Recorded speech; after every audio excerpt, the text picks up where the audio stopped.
Good morning everyone. ये electric current का दूसरा पार्ट है। पहले पार्ट में हम लोगों ने काफ़ी चीज़ें सीख ली हैं और आज हम लोग उसके आगे कंटिन्यू कर रहे हैं। तो ओम्स लॉ से हम लोग स्टार्ट करेंगे क्योंकि हम लोगों ने अभी ओम्स लॉ को नहीं जाना है। फिर टाइप्स ऑफ करंट पढ़ेंगे, फिर टाइप्स ऑफ वायर पढ़ेंगे, थोड़ा सा और चीज़ें हैं जैसे कि चॉल्फ लॉ हो गया, फ्यूज़ क्या होता है, इन सब के बारे में जानेंगे। फिर प्रीवियस ईयर क्वेश्चन लगाएंगे और ये हमारा इलेक्ट्रिक करंट का टॉपिक कंप्लीट हो जाएगा। तो अब बात करते हैं हम लोग ओम्स लॉ की। देखिए ओम्स लॉ में कुछ चीज़ें मैं आपको बताता हूँ। जैसे कि एक कांस्टेंट टेम्परेचर और प्रेशर पर, एक कांस्टेंट टेम्परेचर और प्रेशर पर V जो होता है वो डायरेक्टली प्रोपोर्शनल होता है I की। यहाँ पे V का मतलब है वोल्टेज और I का क्या मतलब है? I का मतलब है करंट। तो V डायरेक्टली प्रोपोर्शनल होता है करंट के, लेकिन ये बात ध्यान रखिएगा at constant temperature and pressure. Constant temperature और प्रेशर पर अगर आप टेम्परेचर और प्रेशर को वेरी करेंगे तो ये कंडीशन फॉलो नहीं होगी, यानी कि ये बात सही नहीं प्रूव कर पाएंगे हम लोग। तो यहाँ से हम लोगों ने जाना ओम्स लॉ का जो पहला पॉइंट है कि वो मतलब कि ये जो पोटेंशियल डिफरेंस है ये डायरेक्टली प्रोपोर्शनल है करंट के। इस डायरेक्टली प्रोपोर्शनल का साइन हटाएंगे तो यहाँ पे R कांस्टेंट आ जाएगा, तो V बराबर आर आई, यानी हम R बराबर कह सकते हैं V अपॉन आई, और R की यूनिट क्या होती है? ओम। तो ये ही आपका क्या कहलाता है? ओम्स लॉ कहलाता है।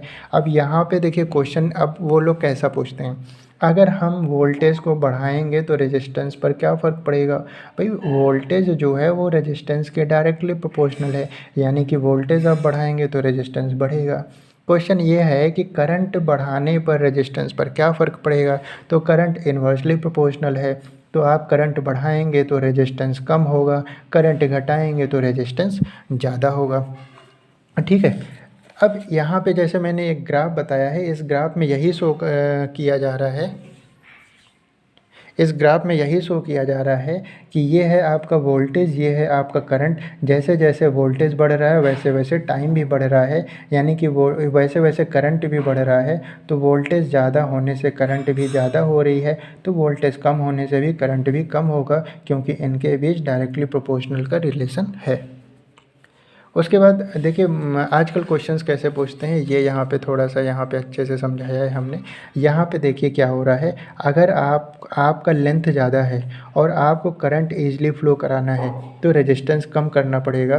क्वेश्चन क्या बनता है कि लेंथ ज़्यादा है, हमारे पास जो वायर है उसकी लेंथ ज़्यादा है और उसमें हमें करंट को ईजिली फ्लो कराना है, तो रेजिस्टेंस को कम करना पड़ेगा या रेजिस्टेंस को ज़्यादा करना पड़ेगा? रेजिस्टेंस कम करना पड़ेगा। लेकिन अगर हमारे पास लेंथ कम है और हमें करंट को ईजिली फ्लो कराना है तो हमें रेजिस्टेंस को बढ़ाना पड़ेगा। ये एक पहले टाइप का क्वेश्चन हुआ। दूसरा टाइप ये पूछ लेते हैं वो कि हमें ज़्यादा करंट फ्लो कराना है एक छोटे वायर में, तो हमें क्या करना पड़ेगा? रेजिस्टेंस को कम करना पड़ेगा। हमें कम करंट फ्लो कराना है एक लंबे से वायर में, तो हमें रेजिस्टेंस को बढ़ाना पड़ेगा, क्योंकि रेजिस्टेंस क्या काम करता है? ऑब्स्ट्रक्शन का काम करता है, यानी रोकने का काम करता है। और वैसे भी हमने अभी अभी पढ़ा है कि इन्वर्सली प्रोपोर्शनल होता है, यानी कि करंट बढ़ाने पे रेजिस्टेंस कम होगा और करंट घटाने पे रेजिस्टेंस ज़्यादा होगा। तो करंट बढ़ा रहे हैं तो रेजिस्टेंस कम हो रहा है और करंट घटा रहे हैं तो रेजिस्टेंस ज़्यादा हो रहा है। तो ये था हमारा ओवरऑल ओम्स लॉ।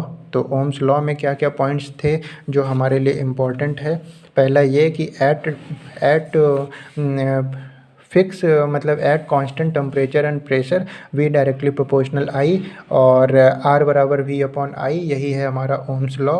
और यूनिट होती है ओम, और वोल्टेज ज़्यादा तो करंट ज़्यादा, लेंथ ज़्यादा है तो रेजिस्टेंस कम, करंट आसानी से फ्लो होगा। लेंथ कम है तो रेजिस्टेंस ज़्यादा, करंट आसानी से फ्लो होगा। करंट बढ़ाने पे रेजिस्टेंस घटेगी और करंट घटाने पे रेजिस्टेंस बढ़ेगी। अब बात कर लेते हैं टाइप्स ऑफ करंट की। तो दो तरीके के करंट हैं, AC और DC। AC alternate current, DC direct current. ये देखिए यहाँ पर करंट फ्लो हुआ, फिर ब्रेक हुआ, फिर फ्लो हुआ, फिर ब्रेक हुआ, फिर फ्लो हुआ, फिर ब्रेक हुआ, तो यानी कि अल्टरनेट चल रहा है। तो अल्टरनेट करंट का क्या कॉन्सेप्ट है? यहाँ पे करंट क्या करता है? वेरी विद टाइम, टाइम के साथ साथ वेरी करता रहता है। लेकिन DC में क्या है? करंट एक कांस्टेंट फ्लो होता जा रहा है, टाइम भी बढ़ता जा रहा है। तो ये देखिए वेरी कर रहा है क्या? नहीं वेरी कर रहा है, कांस्टेंट बना हुआ है। तो do not very with time. तो एक इम्पॉर्टेंट पॉइंट यहाँ से निकल के आता है अल्टरनेट करंट और डायरेक्ट करंट में, कि alternate current very with time but direct current do not very with time. ये बात क्लियर हो गई। अब हमारे घरों में जो करंट फ्लो होता है वो 220 वोल्ट और 50 हर्ट्ज फ्रीक्वेंसी वाला करंट फ्लो होता है, ये भी हमें ध्यान रखना है। और हमारे घरों में कैसा होता है, एसी करंट होता है। डायरेक्ट करंट हो तो किसी को करंट मारे तो वो छोड़े ही ना, क्यों? क्योंकि वो टाइम वेरी तो कर नहीं रहा है, इसीलिए एसी करंट होता है। हमने देखा होगा किसी को करंट मारता है तो वो तुरंत वो छोड़ भी देता है, क्योंकि जब ये है तो करंट मारा, फिर ये ब्रेक हुआ, गैप मिला, उसमें छोड़ दिया उसने। तो इसीलिए हमारे घरों में अल्टरनेट करंट होता है। ये भी यहाँ से निकल के आता है कि घरों में कौन सा करंट सप्लाई होता है, एसी या डीसी, तो वो होता है एसी। अब उसके आगे बात करते हैं। अब यहाँ पे देखिए इन्होंने एक पॉइंट बताया है कि electric current which always constant in direction and its magnitude with time. देखिए ये कह रहे हैं इलेक्ट्रिक करंट डायरेक्शन में और मैग्नीट्यूड में कांस्टेंट है, तो वही बात यहाँ पे ग्राफ में शो हो रहा है।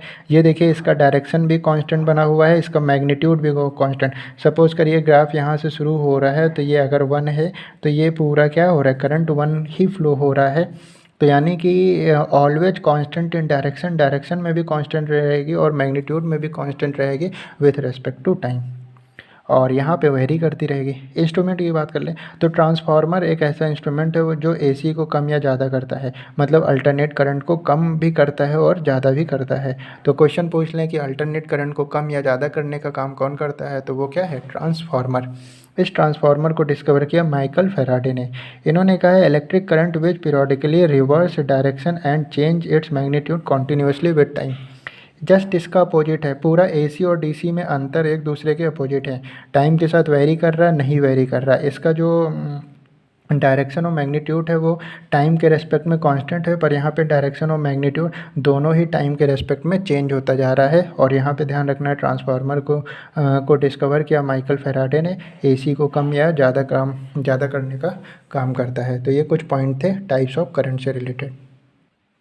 उसके बाद एक क्वेश्चन यहाँ से पूछा जाता है टाइप्स ऑफ वायर से। तो there are 3 types of wire, red wire, black wire and green wire. तो रेड वायर को क्या बोलते हैं, डेंजर वायर। जैसा कि हम लोग जानते हैं रेड सिंबल ही क्या है, डेंजर का है। तो रेड वायर जो होता है वो डेंजर वायर होता है। ये निगेटिवली चार्ज होता है, इसको लाइव वायर भी बोलते हैं। स्विचेस जुड़े होते हैं इनसे, इलेक्ट्रिसिटी कंडक्शन होता है इसमें। तो ये कुछ पॉइंट्स थे जो रेड वायर से संबंधित है। पूछ लेते हैं डेंजर वायर किसे कहते हैं, रेड वायर को। निगेटिवली चार्ज वायर जो होता है वो रेड वायर होता है। लाइव वायर भी बोलते हैं। लाइव वायर का कलर कैसा होता है, रेड होता है। स्विचेस से जो जुड़े होते हैं रेड वायर जुड़े होते हैं, इलेक्ट्रिसिटी कंडक्शन का काम करती है। उसके बाद ब्लैक वायर देखो पूछते हैं न्यूट्रल वायर का कलर कैसा होता है, ब्लैक होता है। और ये क्या करता है, करंट को बैलेंस करता है, तो बैलेंस करंट। उसके बाद ग्रीन कलर जो होता है वो सबसे लंबा तार होता है, अर्थ वायर होता है, सेफ्टी प्रिकॉशन के रूप में यूज़ किया जाता है। जैसे अगर एक्स्ट्रा करंट फ्लो होती है तो वो अर्थ वायर के थ्रू अर्थ में चली जाती है और अर्थ उसको मतलब कि बैलेंस कर लेता है, अर्थ अपने में यूज़ कर लेता है, फिर इससे इंसान को मतलब कि करंट लगने का चांस कम हो जाता है। तो ग्रीन वायर क्या है, ये एक सेफ्टी प्रिकॉशन के रूप में यूज़ होता है और लॉन्गेस्ट वायर है, अर्थ वायर भी बोलते हैं। तो पेपर में ये क्वेश्चन आ चुका है, danger wire, neutral wire, live wire, earth wire और लॉन्गेस्ट वायर। तो इन सब चीज़ों के बारे में जानना ज़रूरी है। शॉर्ट सर्किट कैसे होता है, जब रेड वायर ब्लैक वायर को टच कर देता है तो वो शॉर्ट सर्किट कॉज करता है। तो ये भी क्वेश्चन आया हुआ है कि शॉर्ट सर्किट कब होता है, तो रेड वायर जब ब्लैक वायर को टच कर देता है तो शॉर्ट सर्किट होता है। एमसीबी का फुल फॉर्म आया हुआ है तो वो मिनिएचर सर्किट ब्रेकर। एमसीबी का फुल फॉर्म क्या होता है, मिनिएचर सर्किट ब्रेकर। ओवरलोडिंग क्या होता है, ओवरलोडिंग वो होता है जब इलेक्ट्रिक करंट का फ्लो ज़्यादा हो जाता है और जहाँ पर फ्लो हो रहा है उसकी कैपेसिटी कम है, तो वो क्या होता है, ओवरलोडिंग हो जाती है। और ओवरलोडिंग का क्या कॉज करती है, शॉर्ट सर्किट कॉज करती है। किसी किसी पेपर में किरचॉफ लॉ के बारे में पूछ लिया है। तो देखिए पहले तो किरचॉफ लॉ को किन किन नामों से जानते हैं, इसको किरचॉफ का धारा नियम भी कहते हैं, किरचॉफ का संधि नियम भी कहते हैं, किरचॉफ का बिंदु नियम भी बोलते हैं, किरचॉफ का प्रथम नियम भी बोलते हैं। और ये सभी किस पर आधारित होती हैं, आवेश संरक्षण पर आधारित होती हैं। ये बातें हमको जान लेनी थी। उसके बाद ये है क्या, किरचॉफ लॉ है क्या। सपोज़ करिए ये पॉइंट है, ठीक है, ये एक परिपथ है और इससे आने वाली जो करंट हैं, धाराएं हैं, ये देखिए आ रही है, ये भी आ रही है, ये जा रही है, ये जा रही है और ये जा रही है, यानी कि I1 और I2 आ रही है और बाकी तीनों जा रही है। तो किसी परिपथ की ओर आने वाली धाराओं का योग उस परिपथ से दूर जाने वाली धाराओं के योग के बराबर होता है। तो आने वाली धाराओं का योग यानी I1 + I2 बराबर होगी जाने वाली धाराओं के योग के I3 + I4 + I5। ये जाने वाली धाराएं हैं, ये आने वाली धाराएं हैं। तो किरचॉफ लॉ क्या कहता है? ये कहता है कि किसी भी परिपथ में जो आने वाली धाराएं हैं उनका योग बराबर होगा जाने वाली धाराओं के योग के। तो और यहाँ से क्या क्या क्वेश्चन बनता है कि किरचॉफ लॉ क्या है? तो आने वाली धाराओं के का जो योग होगा वो जाने वाली धाराओं के बराबर होगा। किस पर ये आधारित है? तो आवेश संरक्षण पर आधारित है। उसके बाद फ्यूज़ तार क्या होते हैं? देखिए फ्यूज़ तार से रिलेटेड क्या क्या क्वेश्चंस पूछे गए हैं। तो गलनांक इनका कैसा होता है, कम होता है या ज़्यादा होता है? तो फ्यूज़ तार का गलनांक कम होता है। गलनांक कम होने के पीछे रीज़न है क्योंकि गलनांक कम होगा तो अगर करंट ज़्यादा फ्लो होगी तो वो जल्दी से क्या हो जाएगा, गल जाएगा और गल के ब्रेक कर देगा वहाँ पे परिपथ को। तो इसलिए गलनांक इनका कम रखा जाता है। प्रतिरोध उच्च रखा जाता है। शीशा और टिन से बनी ये मिश्र धातु होती है। ये मैंने आपको बताया था फॉर्मूला कि R बराबर होता है ρL/A। और यहीं पे मैंने एक चीज़ ये भी बताया था कि अगर लेंथ को 1 कर दिया जाए, एरिया को 1 मीटर स्क्वायर कर दिया जाए तो R बराबर रो के, और ये R रेजिस्टेंस हो गया और रो क्या हो गया, स्पेसिफिक रेजिस्टेंस। तो स्पेसिफिक रेजिस्टेंस क्या होता है, जब लेंथ 1 हो जाए और एरिया 1 मीटर स्क्वायर हो जाए तो R बराबर रो क्यों होता है, और यही क्या कहलाता है, स्पेसिफिक रेजिस्टेंस कहलाता है, या जिसको हम लोग रेजिस्टिविटी भी बोलते थे। तो फ्यूज़ तार में क्या क्या ध्यान रखना है, गलनांक कम होता है जिससे कि अगर ज़्यादा करंट फ्लो हो तो वो गल के टूट जाए और वहाँ से परिपथ को ब्रेक कर दे। प्रतिरोध हाई होता है, मतलब कि रेजिस्टेंस उसका कैसा होता है, हाई होता है। और शीशा और टिन से बनी ये एक मिश्र धातु होती है। उसके बाद सुचालक, कुचालक और अर्धचालक, ये 3 चीज़ें हैं, ये सभी को पता होता है, लेकिन यहाँ पे कुछ नया बताना है हम लोगों को। हमको पता है सुचालक वो होता है, यानी कंडक्टर वो होता है जो करंट को ईजिली फ्लो होने दे, करंट को ईजिली फ्लो होने दे सुचालक। कुचालक वो जो करंट को फ्लो ना होने दे, और अर्धचालक वो जो मतलब कि कुछ करंट फ्लो होने दे, कुछ करंट्स ना फ्लो होने दे। तो कंडक्टर की बात करते हैं। देखिए अब कंडक्टर में ये नहीं पूछा जाता है कि कंडक्टर क्या होता है जो करंट को फ्लो होने दे। अब पूछा जाता है कि कंडक्टर क्या है, तो मुक्त इलेक्ट्रॉन की संख्या जिसमें अधिक होती है, यानी फ्री इलेक्ट्रॉन्स जिसमें ज़्यादा होते हैं वो कंडक्टर होते हैं, और फ्री इलेक्ट्रॉन्स जिसमें नहीं होते हैं वो बैड कंडक्टर होते हैं, और इंसुलेटर होते हैं जिसको बोलते हैं, और ये सेमी कंडक्टर इंग्लिश में। तो कंडक्टर क्या होता है, जिनमें मुक्त फ्री इलेक्ट्रॉन्स की संख्या ज़्यादा होती है, और इंसुलेटर क्या होता है जिसमें फ्री इलेक्ट्रॉन्स की संख्या नहीं होती है। अब पेपर में आजकल क्वेश्चन एग्जाम्पल से बनते हैं, पूछते हैं सिरका क्या है, कंडक्टर है या इंसुलेटर है या सेमी कंडक्टर है। तो सिरके में क्या होता है, मुक्त इलेक्ट्रॉनों की संख्या अधिक होती है, तो ये एक कंडक्टर है, तो सिरका कंडक्टर है। लवण का विलयन यानी सॉल्ट सोल्यूशन, ये भी क्या है, एक कंडक्टर है। ग्रेफाइट हो गया, एल्युमिनियम हो गया, तांबा हो गया, चांदी हो गया, ये सभी कंडक्टर के एग्जाम्पल हैं, जिसमें से सिरका और सॉल्ट सोल्यूशन कई बार पेपर में पूछा गया है।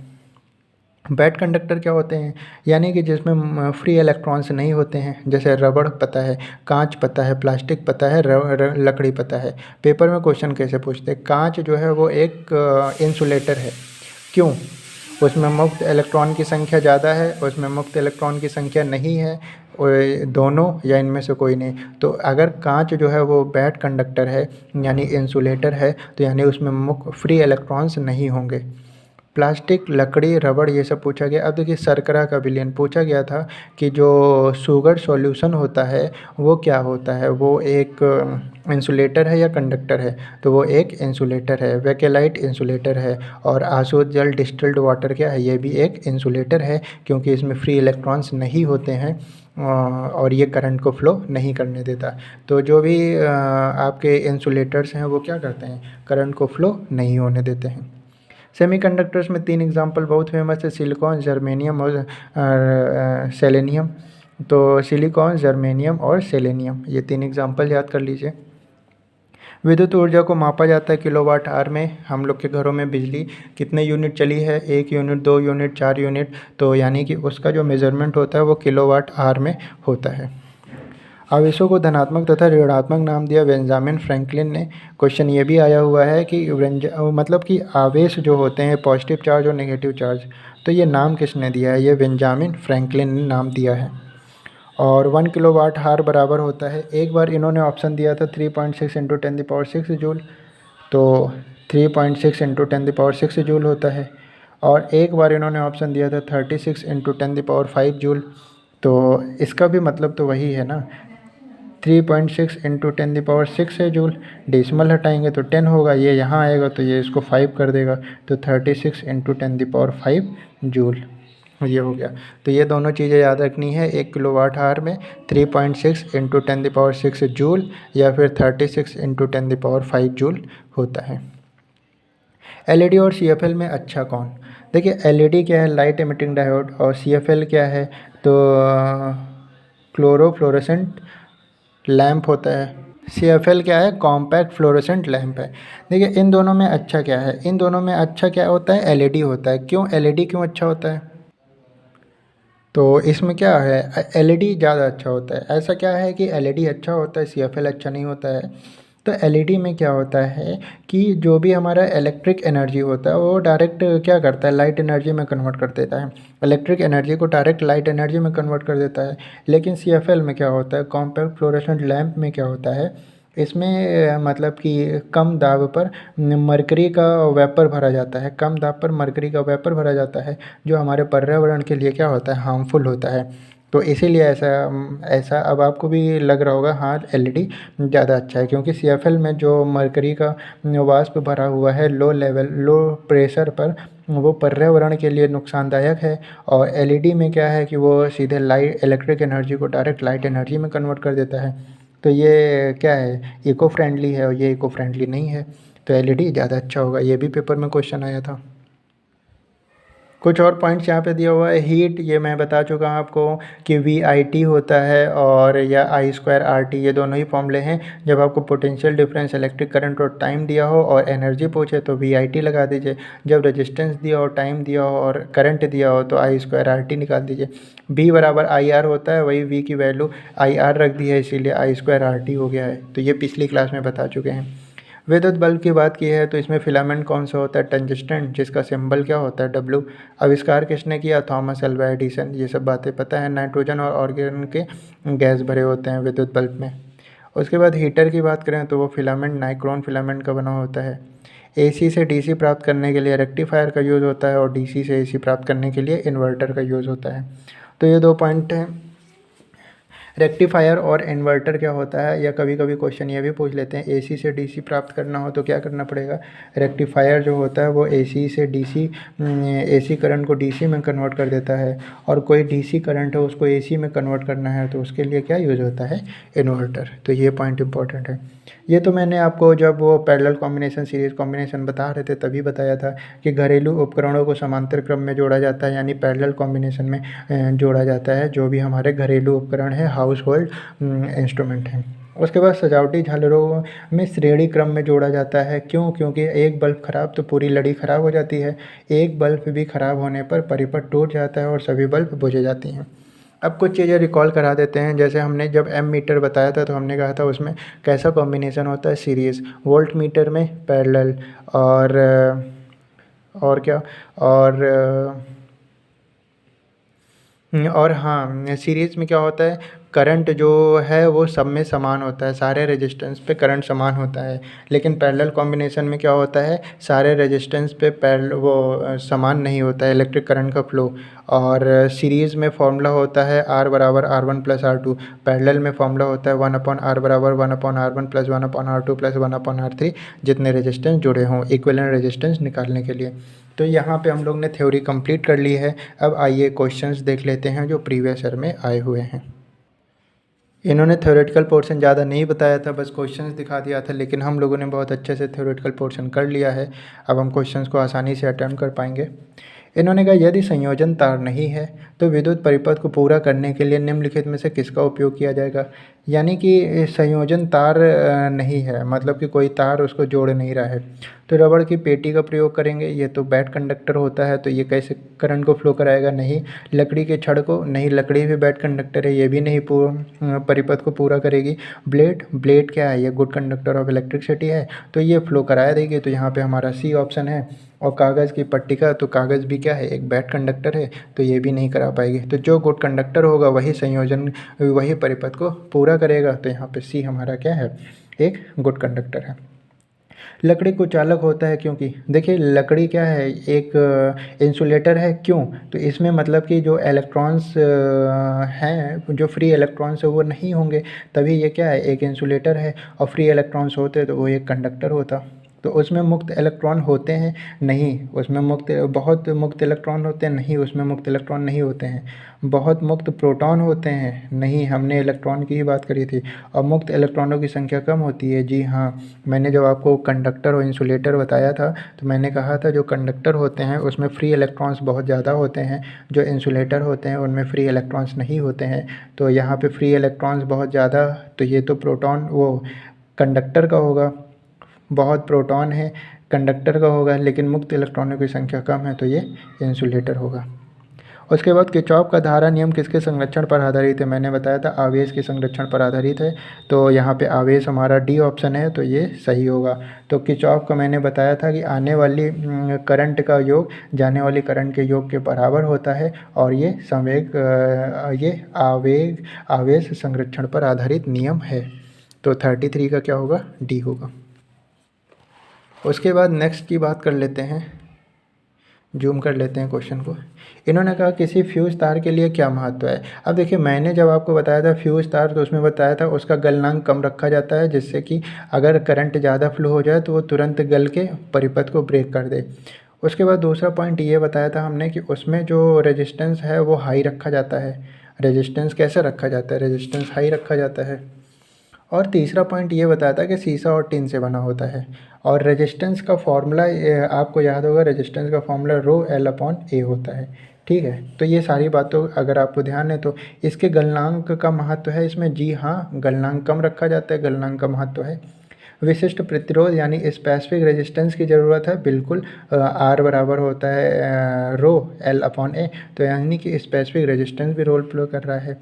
बहने वाली धारा का प्रभाव है, जी बिल्कुल है, तो ये सभी होगा, ये सभी होगा। ये मतलब फ्यूज़ तार के लिए क्या महत्व है, ये सभी महत्व है। उसका गलनांक भी महत्व है, उसका स्पेसिफिक रेजिस्टेंस भी महत्व रखता है, और उसका आई भी महत्व रखता है, क्योंकि हमको भी पता है आर बराबर वी अपॉन आई होता है, यानी कि आई भी इम्पॉर्टेंट रोल प्ले कर रहा है। उसके बाद अमृता कोई विद्युत परिपथ व्यवस्थित करने का प्रयास कर रही है, उसके पास पर्याप्त संख्या में संयोजक तार नहीं है। परिपथ को पूरा करने के लिए वह नीचे दिए गए पदार्थों में से किस एक का प्रयोग करेगी। जो भी गुड कंडक्टर ऑफ इलेक्ट्रिसिटी होगा वही का प्रयोग करेगी। स्टील का तार, जी हाँ बिल्कुल, स्टील का तार गुड कंडक्टर ऑफ इलेक्ट्रिसिटी है। कांच की छड़, कांच तो बैड कंडक्टर है। रबड़ का पाइप बैड कंडक्टर है। मोटा धागा बैड कंडक्टर है। तो यहाँ पे जो भी गुड कंडक्टर होगा वही आंसर होगा, तो पहला ही आंसर हमारा करेक्ट है। नेक्स्ट क्वेश्चन दिया हुआ है, घरों में विद्युत मीटर में दिखाई जाने वाले यूनिट क्या होते हैं। तो मैंने बताया था 1 यूनिट बराबर किलो वाट आर के, तो यहाँ पे किलो वाट आर कौन सा है, तो kilo what R D option है, तो यही हमारा करेक्ट होगा।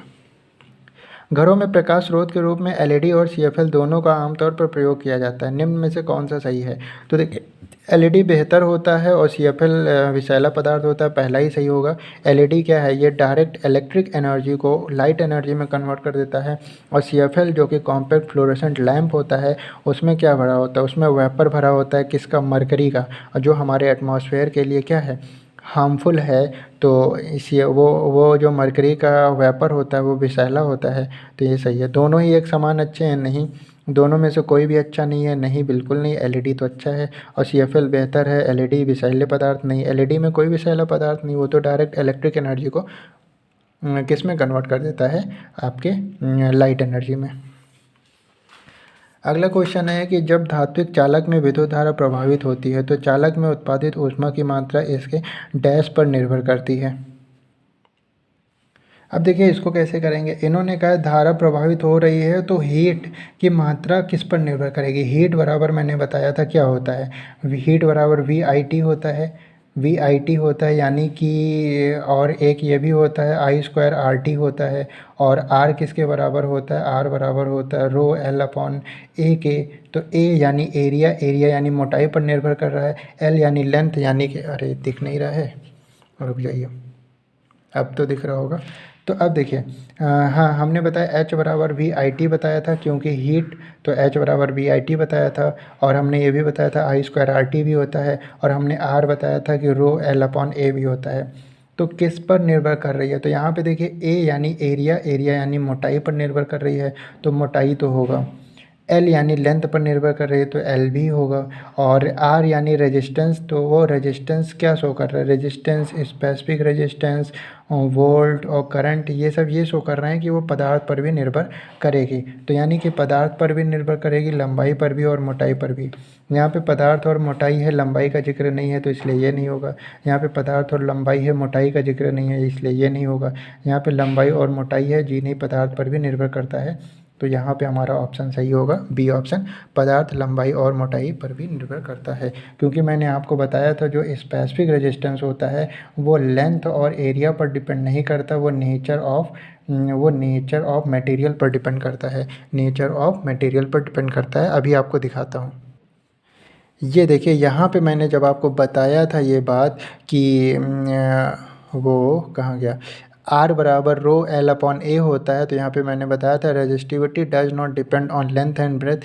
जो इसकी रेजिस्टिविटी है वो लेंथ और ब्रेथ पर डिपेंड नहीं करती, टेम्परेचर और नेचर ऑफ मटेरियल पर डिपेंड करती है। तो अब देखिए यहाँ से हमें क्या पॉइंट समझ में आया?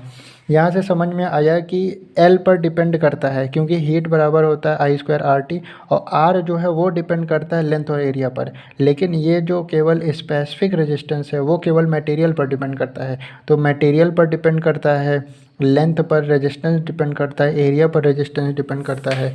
तो यहाँ पे हमारा पदार्थ, लंबाई और मोटाई तीनों पर ही डिपेंड करेगा। तो ये क्वेश्चन काफ़ी अच्छा क्वेश्चन है।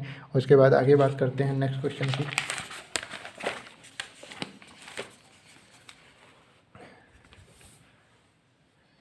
निम्नलिखित में से कौन सा विद्युत का चालक नहीं है? विद्युत का चालक नहीं है, आश्रित जल यही नहीं है, क्योंकि ये क्या है? ये इंसुलेटर है। सिरका होता है, सॉल्ट सॉल्यूशन होता है, नींबू का रस होता है, इसमें एसिड होता है ना, तो यानी कि इसमें भी होता है। निम्नलिखित द्रवों में से विद्युत के चालक कौन कौन से हैं? तो देखिए, विद्युत का चालक, सिरका क्या है? विद्युत का चालक है। शर्करा का सॉल्यूशन, यानी कि आप ये है शुगर सॉल्यूशन, शुगर सॉल्यूशन नहीं है, मैंने आपको बताया था। सॉल्ट सॉल्यूशन, तो सॉल्ट सॉल्यूशन तो है। और आसुत जल, तो ये नहीं है। बी और डी नहीं है, तो इसमें डी है तो ये नहीं होगा, इसमें डी है तो ये नहीं होगा, और इसमें बी है तो ये नहीं होगा। तो ए और सी सही होगा, यानी कि हमारा डी ऑप्शन करेक्ट है। उसके बाद निम्नलिखित में से कौन सा कथन सत्य नहीं है? किसी विद्युत परिपथ में सुरक्षित प्रवाहित होने के लिए विद्युत धारा की न्यूनतम सीमा है। जी हाँ, क्योंकि एक न्यूनतम सीमा होती है। किसी भी परिपथ में सुरक्षित प्रवाहित होने के लिए विद्युत धारा की एक न्यूनतम सीमा होती है। अच्छा, इसमें पूछा है कौन सा सत्य नहीं है। तो देखिए, कोई न्यूनतम सीमा नहीं, अधिकतम सीमा होती है। जैसे कोई भी रेजिस्टेंस है, उसका एक वो होता है, लिमिट होता है कि इससे ज़्यादा वो, उससे ज़्यादा का करंट फ्लो होगा तो वो क्या करेगा? वो परिपथ को ब्रेक कर देगा, या उसमें जो फ्यूज लगा होगा वो मेल्ट हो जाएगा। तो न्यूनतम सीमा कोई नहीं होती, अधिकतम सीमा होती है। तो यहाँ पे तो इन्होंने कहा न्यूनतम सीमा होती है, न्यूनतम सीमा नहीं होती, अधिकतम सीमा होती है। क्वेश्चन में नहीं पूछा था, तो यहाँ पे ए ऑप्शन करेक्ट होगा। किसी परिपथ में सुरक्षित प्रभावित होने के लिए विद्युत धारा की अधिकतम सीमा होती है। जी हाँ, ये बात सत्य है। तो यहाँ पे अगर पूछता सत्य है तो ये वाला सत्य होता।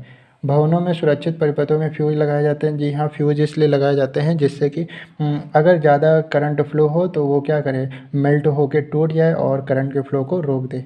परिपथ में फ्यूज लगाया जाता है जो सुरक्षित सीमा से अधिक विद्युत धारा होने पर उड़ जाता है। जी हाँ, उसमें फ्यूज इसीलिए लगाया जाता है कि अगर ज़्यादा ज़रूरत से ज़्यादा इलेक्ट्रिसिटी वहाँ पर फ्लो कर रही है तो वो क्या करेगा? उसको उड़ जाएगा, फ्यूज उड़ जाएगा।